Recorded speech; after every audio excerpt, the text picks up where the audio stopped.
क्या सच में लालू और नीतीश ने वह पटकथा लिख दी थी जिसकी चर्चा बिहार से लेकर दिल्ली तक चल रही है? क्या सच में नीतीश कुमार भारतीय जनता पार्टी का साथ छोड़कर अपने पुराने आंदोलन के साथी मतलब जयप्रकाश नारायण के जेपी आंदोलन के साथी लालू प्रसाद यादव के साथ मिलकर अपने राजनीतिक जीवन के अंतिम पारी की समापन करना चाह रहे थे?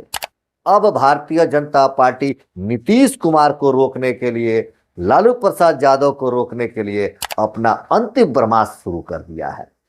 आज भारतीय जनता पार्टी ने बिहार में अपना अंतिम ब्रह्मास्त्र चला दिया, नहीं तो शायद बिहार में एनडीए की सरकार टूट सकती थी खरमास बाद, दही चूड़ा खाने के बाद।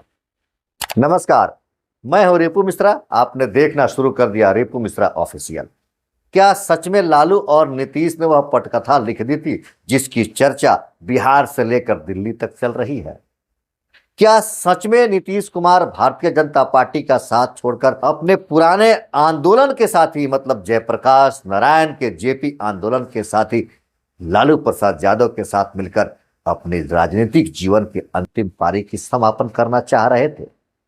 मैं बात यूं ही नहीं कह रहा हूं।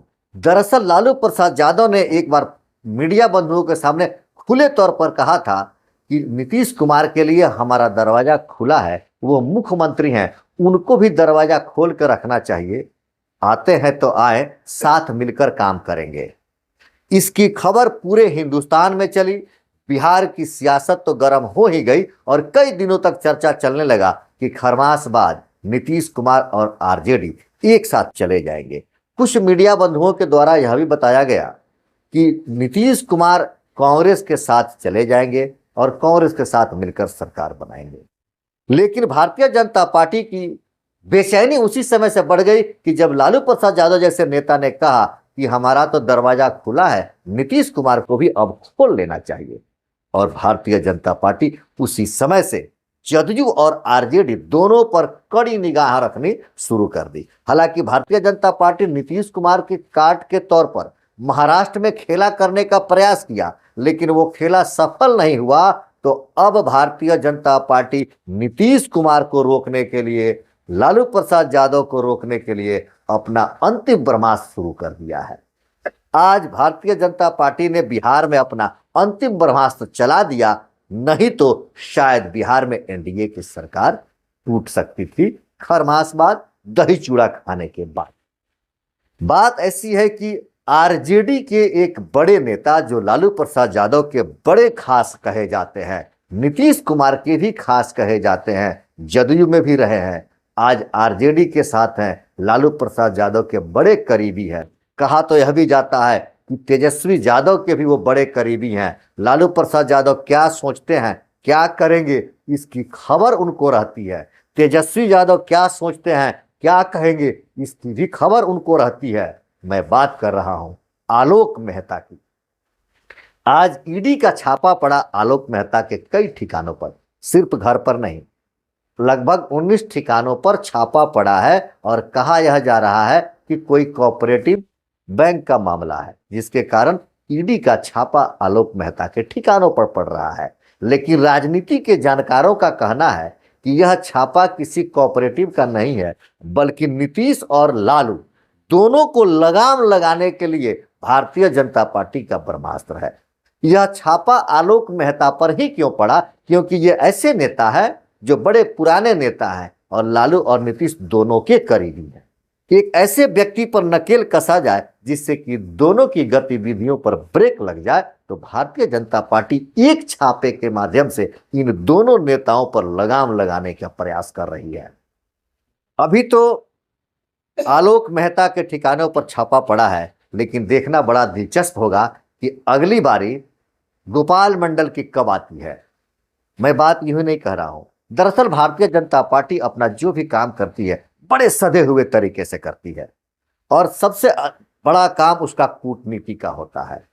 जब जैसे अगर भारतीय जनता पार्टी को ऐसा पता चलता है कि दो दोस्त मिल रहे हैं, मतलब दो राजनीतिक गुट के लोग एक होने जा रहे हैं और उन दोनों को एक करता कौन है, तो उस एक करने वाले पर ही वह अटैक करती है। या ऐसा कहे कि वह एक करने जो दोनों को मिलाने में पुल का काम करती है, तो बीजेपी उस पुल को ही ध्वस्त कर देती है। वही हाल आलोक मेहता के साथ हुआ है। दरअसल आलोक मेहता वैसे व्यक्ति हैं जो आरजेडी के भी साथ हैं और उसके बाद जदयू से उनका रिश्ता बड़ा घनिष्ठ है। काफी अच्छी तालमेल है नीतीश कुमार से भी और लालू प्रसाद यादव से भी। हो सकता था कि आलोक मेहता दोनों को मिला दे। पिछले महीने चर्चा जोरों पर रही कि आरजेडी के विधायक गोपाल मंडल नीतीश कुमार से मिले हैं।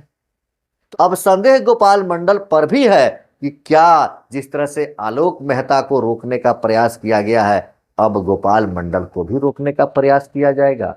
कहीं ऐसा तो नहीं कि अब गोपाल मंडल मध्यस्थता कर दे, पुल का काम कर दे और दोनों छात्र आंदोलन के समय के दोस्तों को फिर से एक बार अपने जीवन के अंतिम पड़ाव पर मिला दें। ऐसा हो भी सकता है।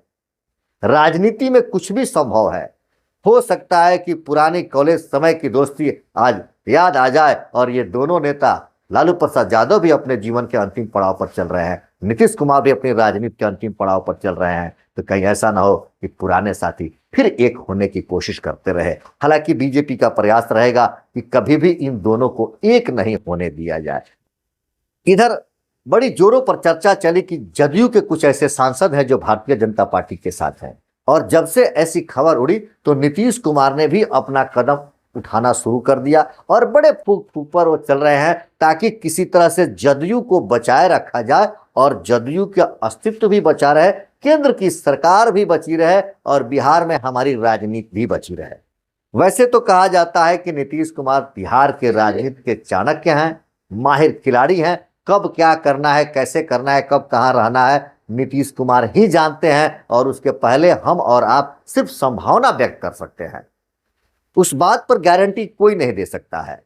आजकल नीतीश कुमार बड़ी जोरों से और जगह जगह कह रहे हैं कि अब मैं इधर से उधर नहीं जाऊंगा, अब भाजपा का साथ नहीं छोड़ूंगा, अब मैं यहीं रहूंगा। हालांकि इस तरह की बात वो पहले भी कह चुके हैं कि मिट्टी में मिल जाएंगे, भाजपा के साथ नहीं जाएंगे। मर जाना कबूल है, मिट जाना कबूल है, उनके साथ जाना कबूल नहीं है। ये तमाम बातें राजनीति में होती रहती है और राजनीति में दरवाजा हमेशा सबका खुला ही रहता है। वैसे आपको क्या लगता है कि क्या वास्तव में भारतीय जनता पार्टी को बिहार में डर लगने लगा है जिससे कि वह अब ईडी का सहारा ले रही है? क्या भारतीय जनता पार्टी अपना ब्रह्मास्त्र चलाकर इन दोनों दोस्तों को मिलने से रोक देगी, अपनी एनडीए की सरकार बरकरार रखेगी? क्या नीतीश कुमार जदयू का अस्तित्व को बरकरार रखने में, बचाए रखने में सफल होंगे? आपसे एक सवाल रहेगा कि वास्तव में नीतीश कुमार को किसके साथ रहना चाहिए, आरजेडी के साथ या भारतीय जनता पार्टी के साथ? आप अपना सुझाव कमेंट करके जरूर बताएं। देखते रहे रिपु मिश्रा ऑफिशियल। धन्यवाद।